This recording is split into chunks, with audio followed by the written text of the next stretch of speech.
तब बड़का समाचार के बाद अब भी रहोगे है खबर छत्तीसा के। रायगढ़ के नावागढ़ी मोहल्ला में 4 दिन ले लगातार कुछ अज्ञात लोगन मन के द्वारा पत्थरबाजी करे जाते, जेकर ले वहां के लोगन मन में दहशत के माहौल है। देखो रिपोर्ट। रायगढ़ के सिटी कोतवाली थाना क्षेत्र के नावागढ़ी मोहल्ला में लोगन मन पत्थरबाजी ले परेशान है। कई घर के छत फूट गए हैं और कतको लोगन मन ला गंभीर चोट आए हैं। दूसरे घर में रह रहे हैं।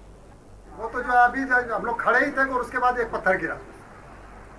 आज भीड़ में आ रहा है, आज तो भीड़ में ही वैसे आ भी रहा है, पहले भीड़ में नहीं आता। आपका शुभ नाम? मेरा नाम जब्बार हुसैन।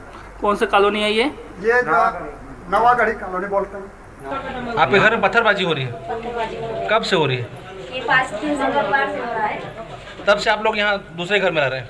हाँ, इधर रह रहे हैं। ये बच्चे आपके साथ में हैं सब? हाँ, ये बच्चे सब मेरे हैं। हाँ किसको किसको देखा? आता है और फिर मतलब कोई फेंकता है, यानी फिर तो दिखते ही नहीं, अचानक से पत्थर आता है। किसी को चोट लगते हुए भी देखे क्या? हाँ चोट लगते देखा हूँ, अभी अंकल को देखा हूँ, मेरे पापा को लगा है चोट, उसको भी देखा हूँ मैं। आपके पिताजी को कब चोट लगी? अभी लगी है और फिर कल भी लगी थी।